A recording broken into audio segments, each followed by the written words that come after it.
아침을 먹었을 뿐인데 몸은 더 무거워지고 손끝이 괜히 떨리며 이유 없이 단 것이 당기는 순간이 있으셨을 겁니다. 분명 식사는 했는데 에너지가 채워지기는커녕 오히려 하루가 더 힘들게 시작되는 느낌. 많은 분들이 나이 탓이라 여기고 그냥 넘겨버리십니다. 하지만 저는 오늘 그 불편함이 나이가 아니라 아침 식탁 위에 올라온 선택에서 시작됐을 수 있다는 이야기를 조심스럽게 꺼내보려 합니다. 우리가 평생 익숙하게 먹어온 죽, 빵, 누룽지 같은 음식들은 부드럽고 편안하다는 이유로 아침 식사의 대표처럼 여겨져 왔습니다. 하지만 바로 그 편안함이 아침부터 몸을 흔들고 혈당을 요동치게 하며 하루 종일 피로와 허기를 불러오는 출발점이 되는 경우도 적지 않습니다. 아침 단 몇 분의 선택이 하루 전체의 컨디션과 혈당 흐름을 좌우한다면 그 사실을 그냥 지나쳐도 괜찮을까요? 저는 이승호입니다. 올해로 85이 되었고 의사로서 거의 50년 가까운 시간을 진료실과 연구 현장에서 보내왔습니다. 지금도 여전히 환자분들을 만나고 제 몸을 직접 관찰하며 하루하루를 살아가고 있습니다. 수많은 환자분들을 돌보는 동안 제가 가장 많이 들었던 말은 선생님, 나이가 드니 어쩔 수 없죠 라는 체념 섞인 한숨이었습니다. 하지만 저는 그 말 앞에서 늘 같은 질문을 던졌습니다. 정말 어쩔 수 없는 걸까요? 아니면 우리가 너무 쉽게 포기해 온 건 아닐까요? 몇 해 전 아침마다 죽이나 빵으로 끼니를 때우던 한 어르신이 계셨습니다. 식후 혈당은 늘 불안정했고 오전만 되면 기운이 빠져 의자에 앉아 쉬는 시간이 길어졌습니다. 본인도 이유를 몰라 답답해 하셨죠. 저는 그분께 약을 늘리기보다 아침 식사를 아주 조금 바꿔보자고 권했습니다. 복잡하지도 비싸지도 않은 방법이었습니다. 그 변화는 생각보다 빠르게 몸으로 나타났고 어르신의 표정부터 달라지기 시작했습니다. 오늘 이 영상에서 저는 거창한 이론이나 어려운 의학 이야기를 하려는 것이 아닙니다. 아침 단 5분, 하루 1000원 남짓으로 혈당의 흐름을 차분하게 만들고 몸을 덜 지치게 하는 아주 현실적인 식사 이야기. 제가 수십 년간 현장에서 확인해온 방법을 천천히 있는 그대로 나누려 합니다. 이 이야기가 끝날 즈음 내일 아침 식탁을 다시 바라보는 여러분의 눈이 조금은 달라지기를, 그리고 그 작은 선택이 하루를, 나아가 삶을 조금 더 편안하게 만들어주기를 진심으로 바랍니다. 같은 음식이라도 아침에 먹으면 독이 될 수 있습니다. 이 말이 조금 낯설게 들리실 수도 있겠습니다. 우리는 보통 음식의 좋고 나쁨을 재료로만 판단해왔지 언제 먹느냐까지 깊이 생각해보지는 않았기 때문입니다. 하지만 인생 후반으로 갈수록, 특히 혈당을 신경 써야 하는 시기에는 음식의 종류만큼이나 시간대가 중요해집니다.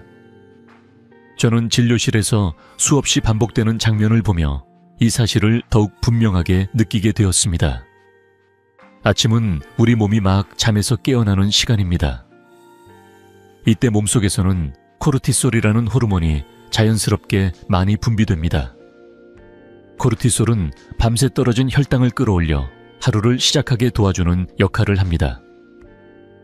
문제는 이 호르몬이 이미 혈당을 올릴 준비를 하고 있는 상태에서 여기에 탄수화물이 한꺼번에 들어올 때 발생합니다. 마치 이미 불이 붙어 있는 장작더미에 기름을 붓는 것처럼 혈당은 생각보다 훨씬 빠르고 높게 치솟게 됩니다.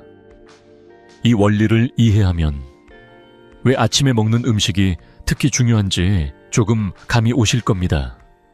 같은 밥 한 공기, 같은 빵 한 조각이라도 저녁에 먹을 때와 아침에 먹을 때 몸의 반응은 전혀 다릅니다. 아침에는 혈당을 끌어올리는 내부 신호가 이미 켜져 있기 때문에 탄수화물은 순식간에 포도당으로 바뀌어 혈액 속으로 쏟아져 들어옵니다. 이때 췌장은 놀라서 인슐린을 급하게 많이 분비하게 되고 그 결과 혈당은 다시 급격히 떨어지게 됩니다. 바로 이 지점에서 많은 어르신들이 겪는 익숙한 증상들이 시작됩니다. 아침을 든든하게 먹었는데도 두세 시간만 지나면 속이 텅 빈 것처럼 허기지고 손이 살짝 떨리거나 가슴이 두근거리고 이유 없이 기운이 빠지는 느낌이 들죠.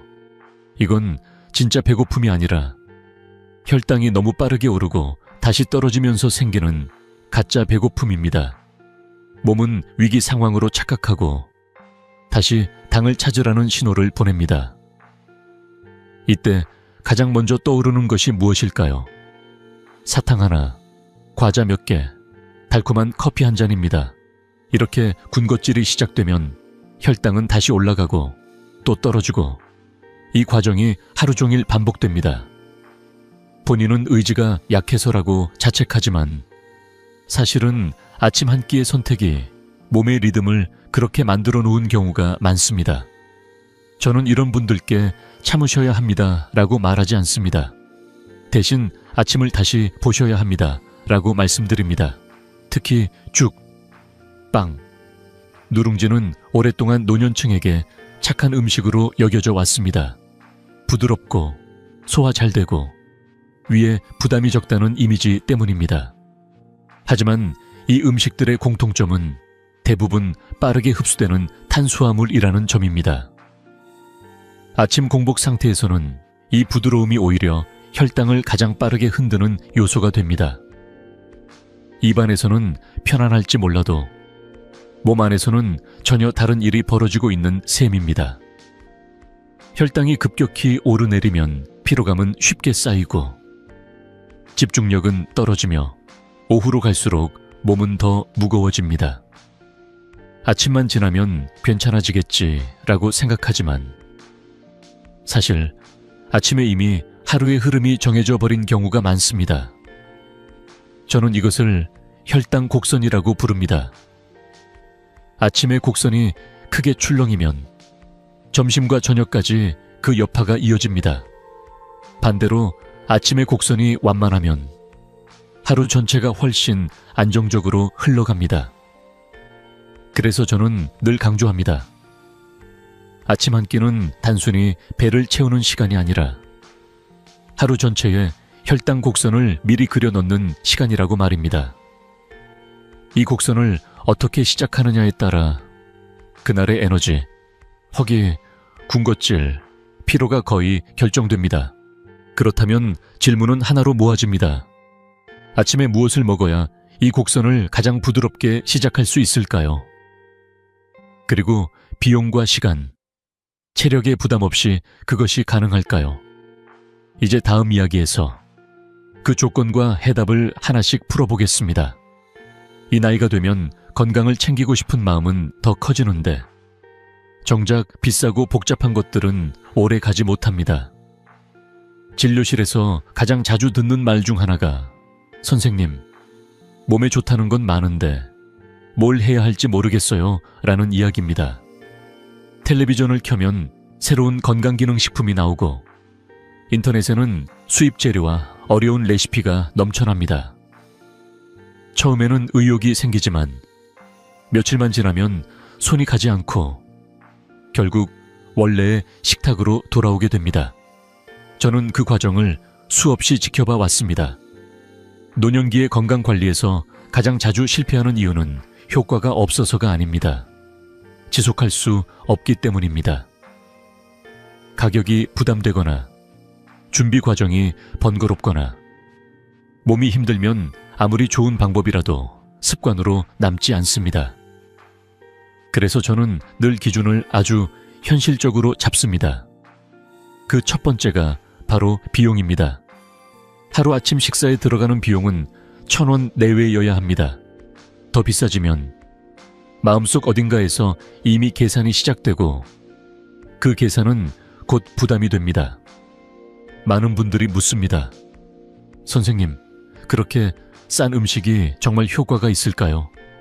그럴 때마다 저는 이렇게 말씀드립니다. 비싼 것이 효과적인 게 아니라 매일 할 수 있는 것이 몸을 바꾼다고 말입니다.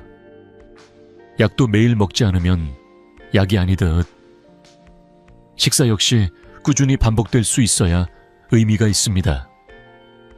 1,000원이라는 기준은 절약을 강요하기 위한 숫자가 아니라 포기하지 않게 하기 위한 장치에 가깝습니다. 이 정도 비용이면 마음이 편하고 내일도 모레도 계속할 수 있습니다. 두 번째 기준은 시간입니다. 준비 시간은 5분을 넘지 않아야 합니다. 이 기준에는 아주 중요한 의미가 담겨 있습니다. 노년기에는 체력뿐 아니라 의지도 소중한 자원입니다. 아침부터 오래 서서 요리를 하거나 여러 단계를 거쳐야 하는 식사는 몸보다 마음을 먼저 지치게 만듭니다. 처음 며칠은 해낼 수 있지만 어느 순간 오늘은 그냥 쉬자라는 생각이 들고 그 하루가 쌓여 습관은 사라집니다. 저는 환자분들께 일부러 묻습니다.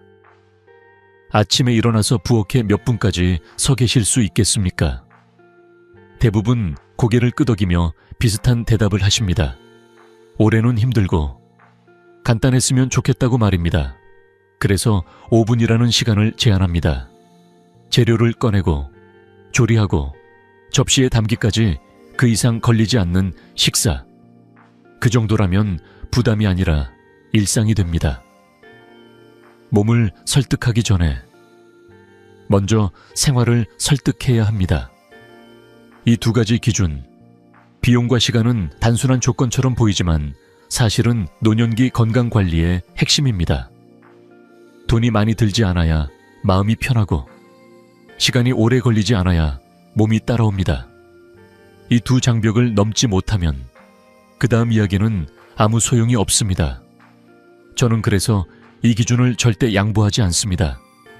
이 기준을 통과하지 못하는 방법은 아무리 이론적으로 좋아 보여도 현장에서는 오래가지 못했습니다. 이제 여기까지 오셨다면 자연스럽게 이런 궁금증이 생기실 겁니다. 그렇다면 이 두 가지 조건을 모두 만족하면서도 아침 혈당을 흔들지 않는 식사가 과연 가능할까 하는 질문입니다. 값싸고 빠르고 몸에 부담이 없으면서도 혈당에는 안전한 아침. 다음 이야기에서는 마지막 기준, 가장 중요한 조건 하나를 더 얹어 보겠습니다. 바로 혈당을 자극하지 않는 아침이란 무엇인지에 대한 이야기입니다. 이제 세 번째 기준 이야기를 해보겠습니다. 사실 이 기준이 가장 중요합니다. 앞에서 비용과 시간을 아무리 잘 맞춰도 이 조건을 충족하지 못하면 그 아침 식사는 결국 몸을 돕지 못합니다. 혈당을 자극하지 않는 아침. 이 말은 단순히 단맛을 피하자는 뜻이 아닙니다. 저는 이 기준을 이렇게 설명합니다. 아침 식사는 혈당을 낮추는 식사가 아니라 췌장을 쉬게 해주는 식사여야 한다는 것입니다. 췌장을 한번 떠올려 보십시오. 췌장은 우리가 잠들어 있는 동안에도 깨어 있는 동안에도 쉬지 않고 일해온 장기입니다. 평생 하루도 빠짐없이 인슐린을 만들어 혈당을 조절해 왔습니다. 저는 종종 췌장을 말없이 일해온 노동자에 비유합니다. 불평도 하지 않고 눈에 잘 띄지도 않지만 이 장기가 지치면 몸 전체가 흔들리기 시작합니다. 문제는 많은 아침 식사가 이 노동자를 깨우자마자 다시 혹사시킨다는 데 있습니다. 아침에 탄수화물이 많은 식사를 하면 혈당은 빠르게 오르고 그 순간 췌장은 급하게 인슐린을 대량으로 분비해야 합니다.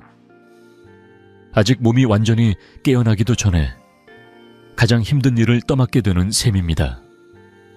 이런 아침이 반복되면 췌장은 점점 지쳐갑니다. 처음에는 아무 일 없는 것처럼 보이지만 어느 순간부터 혈당 조절이 예전 같지 않다는 신호가 나타납니다. 식사 후 더 쉽게 피로해지고 허기가 빨리 오고 약을 먹어도 혈당이 잘 잡히지 않는 날이 늘어납니다. 그래서 저는 혈당을 자극하지 않는 아침을 이야기할 때 숫자보다 먼저 장기의 입장을 생각해보자고 말씀드립니다. 이 아침이 췌장에게 휴식이 되는가, 아니면 또 하나의 야근이 되는가. 혈당을 급하게 올리는 식사는 결과적으로 췌장을 더 빨리 지치게 만들고 그 부담은 결국 몸 전체로 돌아옵니다. 단맛을 피했는지 설탕을 넣지 않았는지는 그 다음 문제입니다.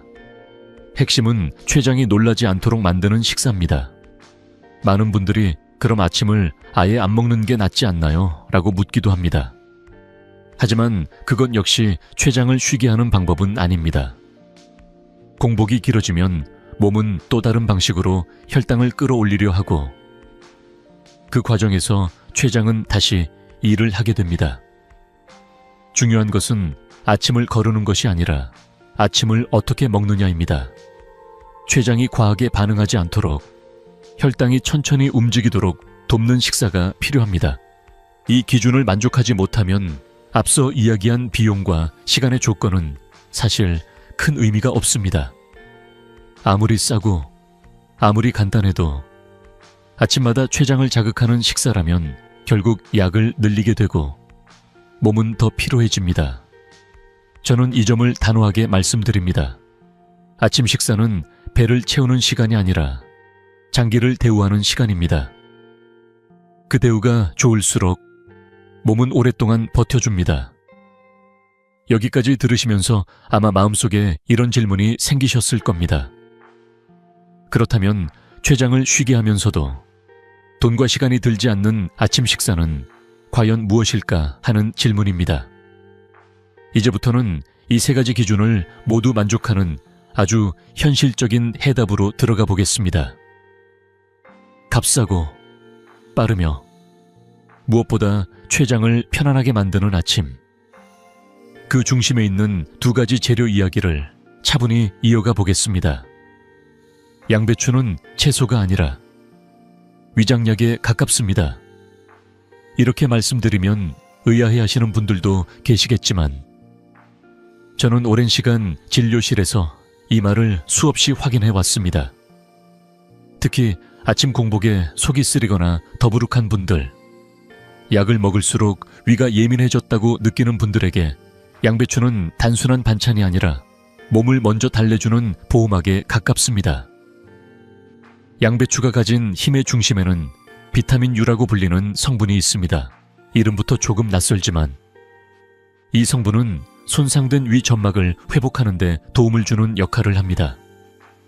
밤새 비어있던 위는 아침에 가장 예민한 상태가 되는데 이때 자극적인 음식이 들어오면 위는 곧바로 반응합니다.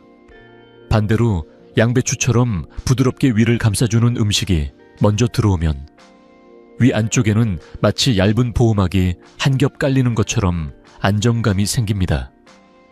저는 이것을 아침에 위에게 입혀주는 외투라고 표현하곤 합니다. 이 보호작용은 단순히 속쓰림을 줄이는 데서 끝나지 않습니다. 위가 편안해지면 음식이 내려가는 속도도 한결 부드러워지고 장으로 전달되는 자극 역시 완만해집니다. 여기서 중요한 역할을 하는 것이 바로 양배추에 풍부한 불용성 식이섬유입니다. 이 섬유는 장 안에서 물을 머금고 서로 엮이듯 퍼지며 눈에 보이지 않는 섬유 그물을 형성합니다. 저는 환자분들께 이 장면을 이렇게 설명합니다. 당기 한꺼번에 뛰어들지 못하도록 장 안에 안전망을 쳐두는 것이라고 말입니다. 이 섬유 그물 덕분에 음식 속 당분은 급하게 흡수되지 않고 아주 천천히 혈액으로 스며듭니다.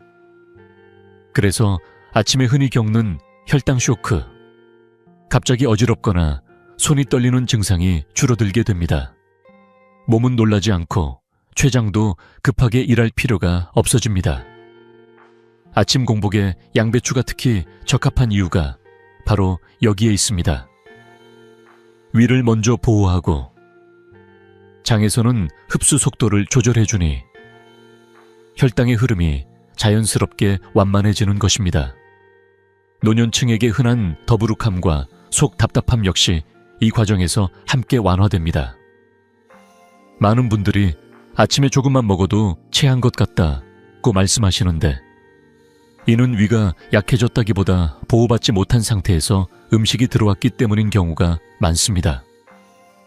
양배추는 그 시작점을 바꿔줍니다. 아침 식사의 첫 단추를 부드럽게 끼워주는 역할을 하는 셈입니다. 저는 양배추를 값싸고 흔한 채소로만 보지 않습니다. 오히려 오래전부터 자연이 우리에게 준 가장 성실한 위장 보조제라고 생각해 왔습니다. 특별한 조리법이 없어도, 과한 양이 아니어도 아침에 몸이 가장 필요로 하는 역할을 묵묵히 해냅니다. 그래서 이 아침 식사의 첫 자리에 양배추를 올려두는 것입니다. 이제 위와 장이 이렇게 준비를 마쳤다면 다음으로 중요한 질문이 하나 남습니다. 그렇다면 이 안정된 흐름 위에 어떤 재료를 더해야 혈당이 오래도록 흔들리지 않을까요? 위를 보호하고 당의 속도를 늦췄다면 이제는 몸이 사용할 에너지를 천천히 안정적으로 공급해야 할 차례입니다. 그 역할을 맡게 되는 두 번째 재료 이야기를 이어가 보겠습니다. 계란은 콜레스테롤 때문에 피해야 한다고 배웠던 세대입니다. 이 문장을 들으면 고개를 끄덕이시는 분들이 많을 겁니다. 저 역시 의사가 되기 전, 그리고 의사가 된 이후 한동안까지도 그렇게 배워왔습니다. 그래서 진료실에서 계란은 드셔도 되나요? 라는 질문을 받을 때마다 그 안에 담긴 불안과 망설임을 누구보다 잘 이해합니다. 하지만 의학은 멈춰 있지 않았고 달걀을 바라보는 시선 역시 조용히, 그러나 분명하게 바뀌어 왔습니다. 요즘 의학에서 달걀은 더 이상 피해야 할 음식이 아닙니다. 오히려 노년기에 꼭 필요한 단백질 공급원으로 다시 평가받고 있습니다. 중요한 점은 음식으로 들어오는 콜레스테롤이 혈관을 바로 막는다는 단순한 공식은 더 이상 유효하지 않다는 사실입니다. 몸은 생각보다 훨씬 정교하게 작동하고 달걀 속 영양소는 그 정교한 균형을 돕는 쪽에 가깝습니다. 저는 이 이야기를 숫자로 설명하기보다 몸의 역할로 풀어 설명드리고 싶습니다. 나이가 들수록 가장 먼저 줄어드는 것이 근육입니다. 겉으로 보기에는 살이 빠지지 않은 것 같아도 속에서는 근육이 서서히 빠져나가고 그 자리를 지방이 채우는 경우가 많습니다. 문제는 이 근육이 단순히 움직임만 담당하는 조직이 아니라는 데 있습니다. 근육은 혈당을 받아 저장하는 커다란 창고와도 같습니다. 이 창고가 줄어들면 혈당이 머무를 곳이 없어지고 조금만 먹어도 혈액 속 당 수치는 쉽게 올라갑니다. 바로 이 지점에서 달걀의 단백질이 역할을 합니다. 달걀은 소량으로도 질 좋은 단백질을 공급해주고 노년기의 소화기관에 큰 부담을 주지 않습니다. 근육을 유지하고 회복시키는 데 필요한 재료를 꾸준히 공급해주기 때문에 혈당을 받아줄 공간을 지켜주는 셈입니다. 저는 이것을 혈당을 낮춘다고 표현하기보다 혈당이 갈 곳을 만들어준다고 설명합니다. 이 차이가 매우 중요합니다. 달걀의 또 다른 힘은 포만감입니다. 아침에 달걀이 포함된 식사를 하면 위에서 소화되는 속도가 느려지고 몸은 이미 충분하다는 신호를 받게 됩니다. 이때 분비되는 포만 호르몬 덕분에 허기가 빨리 오지 않고 오전 내내 군것질 생각이 줄어듭니다. 많은 분들이 의지의 문제라고 생각했던 간식 습관이 사실은 아침 식사의 구성 문제였다는 걸 이때 처음 깨닫게 됩니다. 저는 진료실에서 이런 말씀을 자주 드립니다. 달걀은 배를 채우는 반찬이 아니라 혈당의 중심을 잡아주는 축이라고 말입니다. 앞에서 이야기한 양배추가 위와 장의 흐름을 안정시켜 주었다면 달걀은 그 위에 올라타는 에너지를 천천히 오래 쓸 수 있게 만들어줍니다. 이 두 가지가 함께 작동할 때 아침 식사는 비로소 췌장을 자극하지 않고 몸을 무리시키지 않는 방향으로 완성됩니다. 여전히 계란을 먹는 것이 마음에 걸리시는 분들도 계실 겁니다. 저는 그 마음을 억지로 바꾸려 하지 않습니다. 다만 분명히 말씀드리고 싶은 것은 노년기의 달걀은 위험한 선택이 아니라 오히려 너무 오랫동안 오해받아 온 식재료라는 점입니다. 적당한 양으로 아침에 올바르게 먹는 달걀은 혈당 관리에서 든든한 아군이 됩니다. 이제 중요한 퍼즐 조각들은 거의 맞춰졌습니다. 위를 보호하고 당의 속도를 늦추는 양배추, 혈당을 받아줄 근육과 포만감을 책임지는 달걀. 그렇다면 이 두 재료를 어떻게 먹어야 가장 부담없고 가장 효과적일까요? 다음 이야기에서는 이 아침 식사를 완성시키는 아주 현실적인 방법, 5분 안에 끝나는 조리와 섭취의 흐름을 차분히 이어가 보겠습니다. 이제부터는 아주 실제적인 이야기로 들어가 보겠습니다. 양배추와 달걀이 좋다는 건 알겠는데 막상 어떻게 준비해야 할지에서 멈추는 분들이 많습니다. 저는 환자분들께 늘 이렇게 말씀드려 왔습니다. 이 아침 식사는 정성보다 배려가 중요하다고 말입니다. 씹기 편해야 하고 소화가 쉬워야 하며 먹고 나서 몸이 편안해야 오래 갈 수 있습니다. 먼저 양배추 손질부터 이야기해 보겠습니다. 양배추는 큼직하게 썰수록 건강해 보이지만 노년층에게는 오히려 부담이 될 수 있습니다. 저는 항상 최대한 가늘게 결을 따라 차에 썰어 드시라고 권해왔습니다. 이렇게 썰면 씹는 횟수가 자연스럽게 줄어들고 열을 만났을 때 조직이 부드럽게 풀어져 위에 머무는 시간이 짧아집니다.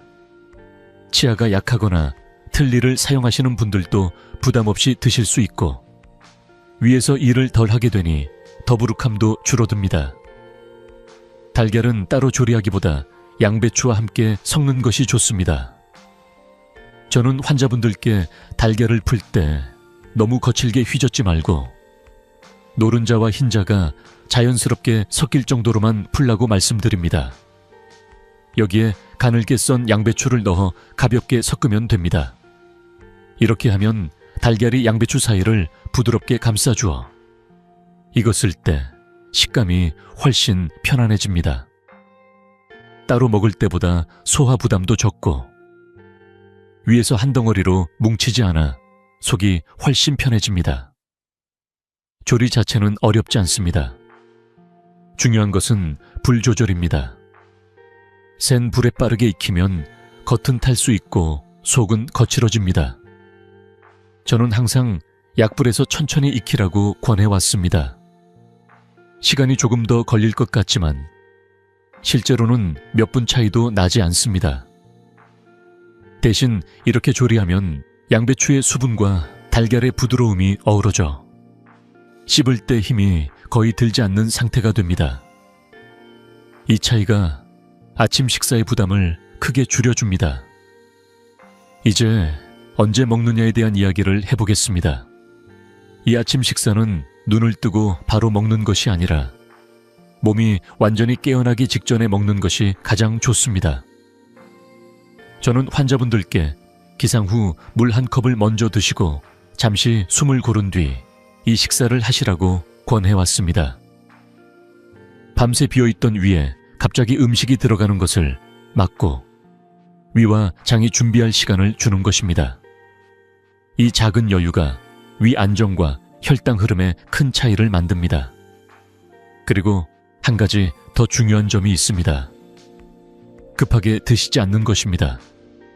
아침에 시간이 없다고 서둘러 먹으면 아무리 좋은 음식도 제 역할을 다하지 못합니다. 저는 늘 씹는 속도를 반으로 줄여보세요 라고 말씀드립니다. 천천히 씹으면 양배추의 섬유가 장에서 제대로 역할을 하고 달걀의 포만감 신호도 자연스럽게 전달됩니다. 이렇게 먹은 아침은 먹고 나서도 속이 조용하고 혈당도 급하게 움직이지 않습니다. 이 흐름이 바로 제가 수십 년간 환자분들께 권해온 아침의 모습입니다. 복잡한 준비도 없고 특별한 기술도 필요 없습니다. 다만 몸의 입장에서 한 번 더 생각한 방식일 뿐입니다. 위를 놀라게 하지 않고 장을 서두르게 하지 않으며 혈당을 급하게 몰아붙이지 않는 아침. 이 기본만 지켜도 많은 분들이 아침이 달라졌다고 말씀하십니다. 이제 이 아침 식사의 뼈대는 거의 완성되었습니다. 하지만 마지막으로 한 가지가 더 남아 있습니다. 같은 재료라도 무엇을 더하느냐에 따라 효과는 크게 달라집니다.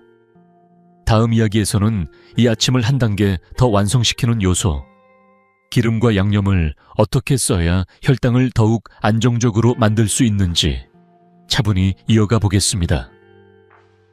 이제 이 아침 식사를 거의 완성해 가는 단계입니다. 양배추와 달걀이라는 뼈대는 이미 충분히 안정적이지만 마지막으로 하나만 더 신경 쓰면 이 식사는 전혀 다른 수준으로 올라갑니다. 바로 기름과 양념입니다.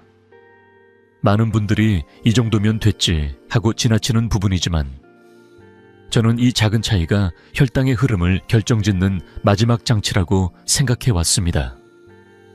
먼저 기름 이야기부터 해보겠습니다. 저는 환자분들께 항상 이렇게 말씀드려 왔습니다. 기름은 맛을 내기 위한 재료가 아니라 몸의 반응을 조절하는 도구라고 말입니다. 아무 기름이나 써도 될 것 같지만 실제로는 그렇지 않습니다. 특히 아침 식사에서는 기름의 종류가 중요합니다. 센, 열에 볶아내는 용도의 기름을 그대로 쓰면 혈당 관리라는 관점에서는 도움이 되지 않는 경우가 많습니다. 그래서 저는 저온 압착 오일을 권해 왔습니다. 이 기름들은 열을 가하지 않았을 때 제 역할을 가장 잘합니다. 중요한 점은 사용 시점입니다. 팬에서 조리할 때 많이 붓는 것이 아니라 조리가 끝난 뒤 불을 끄고 나서 한 숟가락 정도를 살짝 더하는 방식입니다. 이렇게 하면 기름 속의 좋은 성분이 손상되지 않고 음식 위에 그대로 남아 몸에 전달됩니다. 이 기름은 혈관을 부드럽게 하고 혈당이 급하게 움직이지 않도록 흐름을 완만하게 만드는 역할을 합니다. 다음은 양념 이야기입니다. 많은 분들이 간단하게 소금이나 간장에 찍어 드시지만 저는 여기에 반드시 하나를 더해달라고 말씀드립니다. 바로 식초입니다. 식초가 들어가면 왜 혈당 반응이 달라질까요? 저는 이 작용을 혈당을 잠근다는 표현으로 설명합니다. 기억하기도 쉽고 실제 몸에서 일어나는 일과도 잘 맞기 때문입니다. 식초 속의 산 성분은 음식이 위에서 장으로 내려가는 속도를 천천히 만들어줍니다. 그 결과 당분이 한꺼번에 흡수되지 않고 아주 조금씩 나뉘어 들어오게 됩니다. 마치 문을 활짝 열어두는 대신 잠금 장치를 걸어 한 사람씩 들어오게 하는 것과 비슷합니다. 이렇게 되면 혈당은 급하게 튀어 오르지 않고 췌장도 놀라지 않습니다. 저는 환자분들께 이 식초 한 숟가락이 아침 혈당의 브레이크입니다 라고 자주 말씀드려 왔습니다. 방법은 어렵지 않습니다. 간장 한 숟가락에 식초 한 숟가락을 섞는 것, 그것으로 충분합니다. 이 조합은 짜지 않고 자극적이지 않으며 입맛도 크게 해치지 않습니다. 오히려 양배추와 달걀의 담백함을 살려주어 오래 먹어도 질리지 않게 만들어줍니다. 저는 이 작은 그릇 하나가 아침 식사의 완성도를 크게 끌어올린다고 생각합니다. 이렇게 기름과 양념까지 더해지면 이 아침 식사는 단순히 혈당을 덜 올리는 식사가 아니라 혈당의 움직임 자체를 관리하는 식사가 됩니다. 같은 재료를 먹어도 결과가 다른 이유가 바로 여기에 있습니다. 많은 분들이 재료는 그대로인데 왜 몸의 반응이 다르죠? 라고 물으시는데 저는 그때마다 이 마지막 장치를 떠올립니다. 이제 정말 중요한 준비는 끝났습니다. 양배추로 위와 장을 보호하고 달걀로 혈당을 받아줄 기반을 만들고 기름과 식초로 그 흐름을 잠가두었습니다. 그렇다면 이 아침이 하루 전체에는 어떤 영향을 미칠까요? 다음 이야기에서는 이 아침 한 끼가 점심 식사까지 어떻게 바꿔놓는지, 그리고 며칠 만에 몸이 어떤 신호를 보내오는지에 대해 차분히 이어가 보겠습니다. 이제부터는 이 아침 식사가 실제로 무엇을 바꾸는지 그 결과를 이야기해 볼 차례입니다. 많은 분들이 이렇게 묻습니다. 아침 하나 바꾼다고 정말 달라지나요? 저는 그 질문에 늘 조심스럽게 그러나 분명하게 답해 왔습니다. 아침은 그 한 끼로 끝나지 않고 다음 식사까지 함께 바꿉니다. 이것을 우리는 두 번째 식사 효과라고 부릅니다. 조금 쉽게 풀어 말씀드리겠습니다. 아침을 어떻게 먹느냐에 따라 점심에 같은 밥을 먹어도 몸의 반응은 완전히 달라집니다. 앞에서 이야기한 방식대로 아침을 먹으면 오전 내내 혈당과 인슐린의 흐름이 크게 출렁이지 않습니다. 췌장은 무리하지 않고 혈액 속 환경도 비교적 차분한 상태를 유지합니다. 이 상태로 점심시간이 오면 몸은 이미 준비가 되어 있습니다. 그래서 점심에 탄수화물이 들어와도 이전처럼 급격한 혈당 상승이 일어나지 않습니다. 반대로 아침을 잘못 먹은 날을 떠올려 보십시오. 죽이나 빵으로 시작해 혈당이 한번 크게 요동친 날에는 점심을 조금만 먹어도 혈당이 쉽게 치솟습니다. 많은 분들이 점심에 밥을 줄였는데도 왜 당이 이렇게 오르죠? 라고 말씀하시는데 문제는 점심이 아니라 이미 오전에 지쳐버린 췌장에 있는 경우가 많습니다. 아침부터 혹사당한 췌장은 정작 점심에 힘을 내지 못합니다. 제가 진료했던 한 어르신의 이야기를 들려드리고 싶습니다. 이분은 아침마다 누룽지를 드셔야 속이 편하다고 믿고 계셨습니다. 하지만 아침 식후 혈당은 늘 높았고 오전만 되면 손이 떨리고 기운이 빠졌습니다. 저는 약을 바꾸기보다 딱 한 가지만 제안했습니다. 일주일만 아침을 바꿔보자는 것이었습니다. 양배추와 달걀로 시작하는 5분짜리 아침이었습니다. 처음 이틀은 입에 조금 낯설다고 하셨습니다. 하지만 사흘이 지나자 오전에 군것질 생각이 거의 나지 않는다고 말씀하셨습니다. 일주일째 되던 날 혈당 기록을 들고 오셨는데 아침 식후 수치는 눈에 띄게 낮아져 있었고 더 놀라운 것은 점심 식후 혈당이었습니다.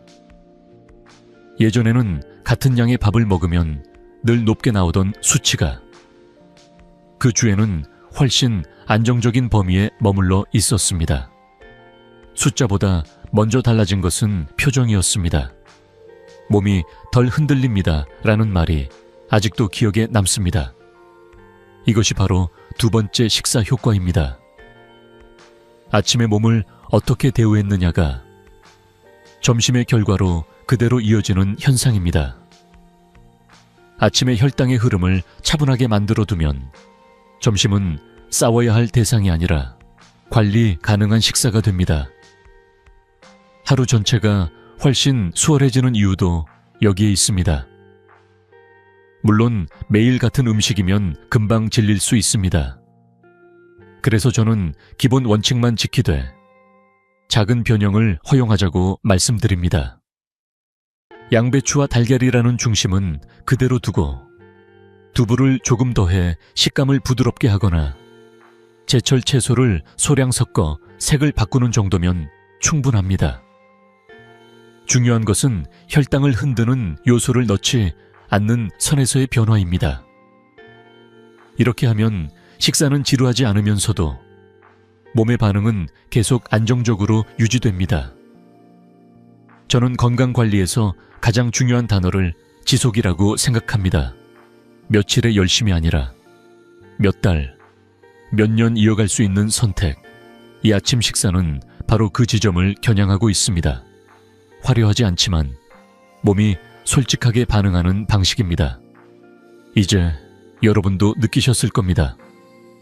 아침 5분의 선택이 단지 그날 아침을 바꾸는 것이 아니라 점심과 저녁, 그리고 하루 전체의 리듬을 다시 세운다는 것을 말입니다.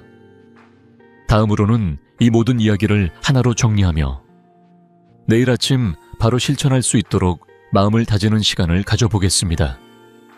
이제 오늘 이야기를 천천히 정리해 보겠습니다. 우리가 함께 살펴본 것은 거창한 비법도 특별한 약도 아니었습니다.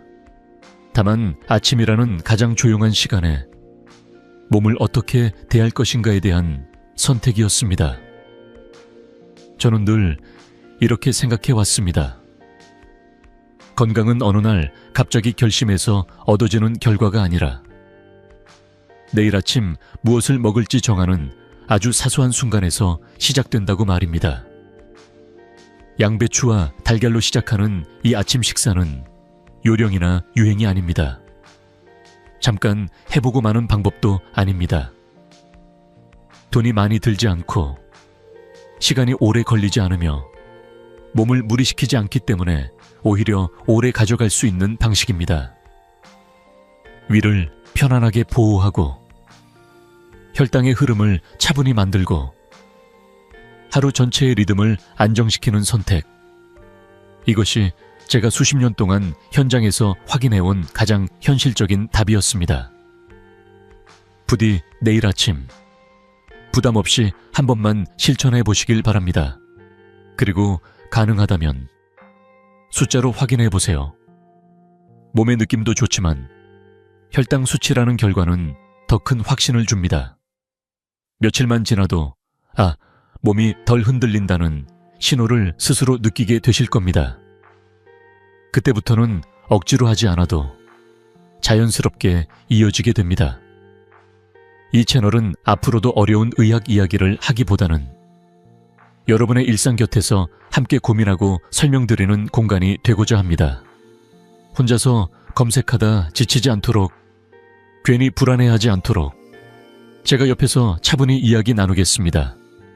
도움이 되셨다면 구독으로 함께 해주시고 다음 영상에서도 다시 인사드릴 수 있기를 바랍니다. 오늘도 여기까지 제 이야기를 들어주셔서 감사합니다.